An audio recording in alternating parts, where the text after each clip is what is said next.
Now we will discuss the short questions of your chapter. So the first short question is, what is the biogeochemical cycle? तो basically biogeochemical cycles ये वो cycles होते हैं जिनमें nutrients जो होते हैं वो environment में जो होता है वो transfer होते हैं, environment में recycle होते हैं, air से land में आते हैं, land से वापस air में जाते हैं। तो इसके अंदर जो होता है हमारे बायोटिक एंड एबायोटिक दोनों कंपोनेंट्स में जो आपके न्यूट्रिएंट्स होते हैं वो रोटेट हो रहे होते हैं। सेकंड क्वेश्चन है, sketch 3 main steps in the nitrogen cycle. अब नाइट्रोजन साइकिल के अंदर नाइट्रोजन फिक्सेशन, अम्यूनिफिकेशन, नाइट्रिफिकेशन, एसिमिलेशन सारे ही इंपॉर्टेंट स्टेप्स हैं। तो आपने इनमें से कोई भी 3 स्टेप्स जो है वो लिख देने हैं।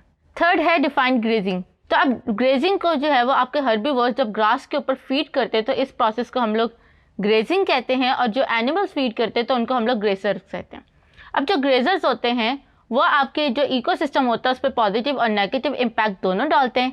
पॉजिटिव में जो होता है वो आपके सॉइल के न्यूट्रिएंट्स इंक्रीज कर होता है अपने एनिमल डंग और अपनी यूरिन से। एंड सेकंड जो उसका नेगेटिव इम्पैक्ट होता है वो ये होता है कि अगर वो टाइम से या लिमिट से ज़्यादा जो है वो ग्रेजिंग कर लें तो वो लैंड को जो है वो बैरन कर सकते हैं, या उनके अंदर से जो है ओवर ईटिंग की वजह से उनकी जो ग्रास है वो कम्प्लीटली रिमूव कर सकते हैं। फोर्थ है, what percentage of sun energy reaches to the plant.